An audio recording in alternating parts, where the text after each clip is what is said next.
Hello. आज हम विज्ञान की एक ऐसी पहेली को डिकोड करने वाले हैं जिसने सालों तक बड़े बड़े वैज्ञानिकों के पसीने छुड़ा दिए थे। जी हाँ, मैं बात कर रहा हूँ यूनिवर्स के बिल्डिंग ब्लॉक्स यानी हमारे तत्व एलिमेंट्स को अरेंज करने की।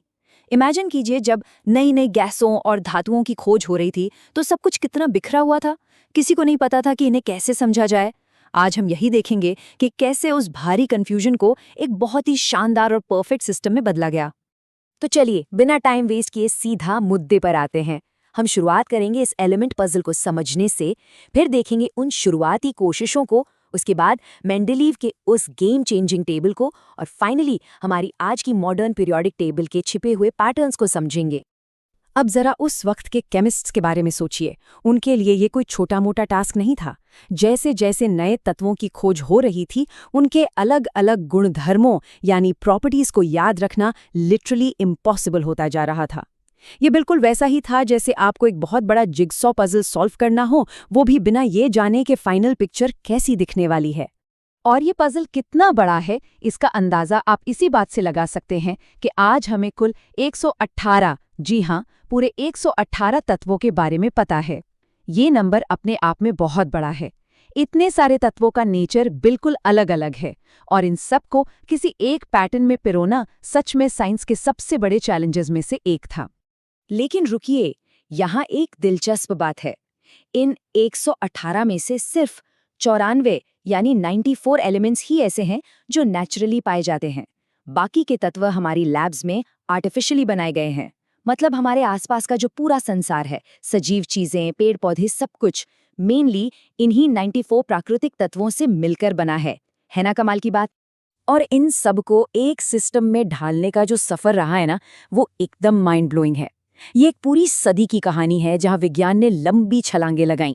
1817 में डॉबेराइनर से लेकर 1913 में मोज़ले तक हर एक साइंटिस्ट ने इस पजल का एक नया और बहुत जरूरी टुकड़ा खोज निकाला। अब सवाल ये था कि आखिर इसकी शुरुआत कैसे हुई। तो चलिए उन शुरुआती दिनों में चलते हैं, जब वैज्ञानिकों ने तत्वों को सिर्फ धातु और अधातु कहने से आगे बढ़कर उनके गुणों के आधार पर व्यवस्थित करना शुरू ही किया था। इस मिस्ट्री के पहले डिटेक्टिव थे जर्मन केमिस्ट वुल्फगैंग डॉबेराइनर। साल था 1817। उन्होंने कमाल का पैटर्न नोटिस किया। उन्होंने समान प्रॉपर्टीज वाले तत्वों को 3-3 के ग्रुप में रखा, जिन्हें उन्होंने त्रिक या ट्राइड कहा। उन्होंने देखा कि अगर इन तीनों को इनके एटॉमिक मास यानी परमाणु द्रव्यमान के बढ़ते क्रम में रखा जाए तो बीच वाले तत्व का मास बाकी दो के एवरेज के लगभग बराबर होता है। इसको एक एग्जाम्पल से समझते हैं। लिथियम और पोटेशियम का मास देखिए, 6.9 और 39.0। अब अगर आप इन दोनों को जोड़कर इनका एवरेज निकालें तो वो आता है 23.0, जो कि एकदम सटीक सोडियम का मास है। सीरियसली, ये कोई इत्तेफाक नहीं था, ये नेचर के एक बहुत गहरे नियम की पहली झलक थी। ये तो बस शुरुआत थी। फिर 1866 में जॉन न्यूलैंड्स आए एक बिल्कुल नए आइडिया के साथ।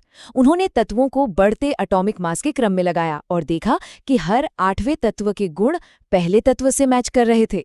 उन्होंने इसे सीधे म्यूजिक से जोड़ दिया। जी हाँ, जैसे सारे गामा पाधानी के बाद 8वां स्वर वापस सा आता है, न्यूलैंड्स को वही रिदम इन एलिमेंट्स में दिखाई दी।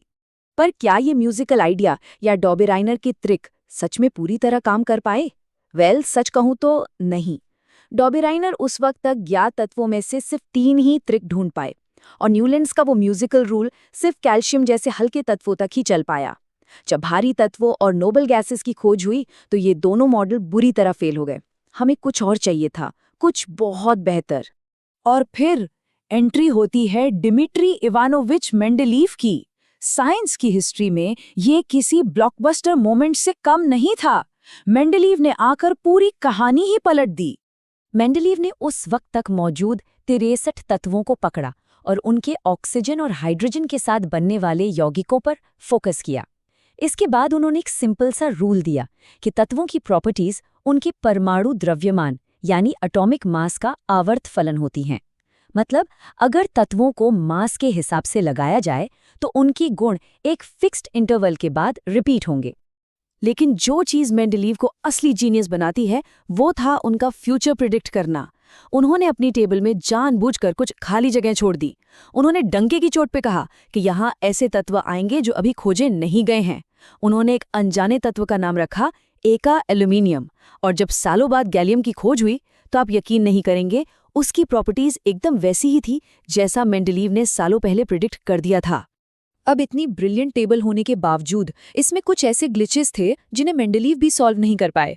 जैसे हाइड्रोजन को कहाँ रखा जाए, ये किसी को नहीं पता था, क्योंकि वो धातुओं और अधातुओं दोनों की तरह बर्ताव करता था। और फिर जब आइसोटोप्स यानी समस्थानिकों की खोज हुई तो उन्हें मास के हिसाब से सेट करना टेबल के लिए एक बहुत बड़ा सिरदर्द बन गया।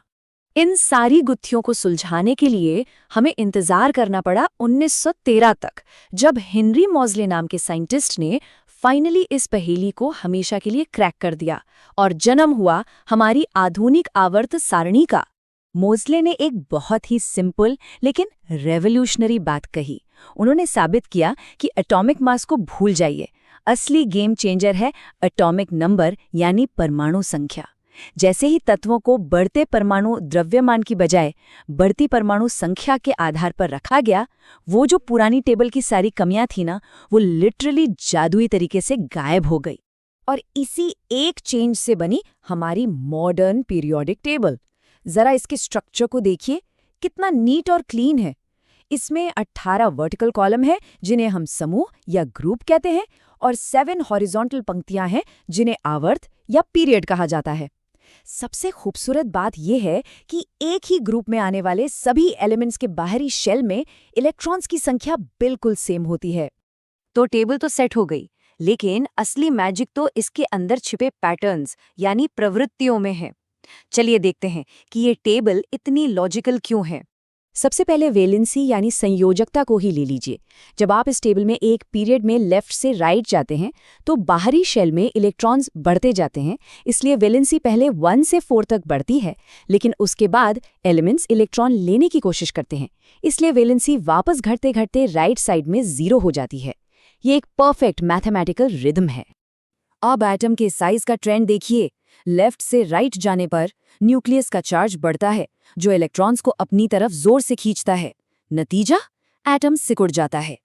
लेकिन जैसे ही आप एक ग्रुप में ऊपर से नीचे आते हैं, एटम में एक पूरी नई लेयर यानी नया कोश जुड़ जाता है, जिससे साइज एकदम से बड़ा हो जाता है। और मेटल्स के बारे में क्या ख्याल है? देखिए, लेफ्ट साइड वाले एलिमेंट्स खुशी खुशी अपने इलेक्ट्रॉन्स डोनेट कर देते हैं, इसलिए वो बेहतरीन मेटल्स हैं। लेकिन जैसे जैसे हम राइट साइड शिफ्ट होते हैं, न्यूक्लियस का खिंचाव इतना बढ़ जाता है कि इलेक्ट्रॉन छोड़ना मुश्किल हो जाता है। इसीलिए राइट साइड में हमें नॉन मेटल्स यानी अधातुएं मिलती हैं, जो इलेक्ट्रॉन्स छीनने में माहिर होती हैं। और हाँ, इस पूरे मैप को कंप्लीट करती है एक जिगजैग लाइन। ये लाइन मेटल्स और नॉन मेटल्स को अलग करती है। इस बॉर्डर पर बैठे तत्व जैसे सिलिकॉन और जर्मेनियम बड़े ही दिलचस्प हैं। ये दोनों तरफ की खूबियां दिखाते हैं, इसीलिए इन्हें उपधातु ये मेटलॉइड्स कहा जाता है। तो देखा आपने, डोबेराइनर के 3 एलिमेंट्स के छोटे से ग्रुप से लेकर आज 118 एलिमेंट्स की इस परफेक्ट मॉडर्न टेबल तक का सफर सच में इनक्रेडिबल है। इसने पूरी केमिस्ट्री को बदल कर रख दिया। खैर, हम आज की इस चर्चा को यहीं रोकेंगे, लेकिन जाते जाते एक सवाल छोड़कर जा रहा हूं।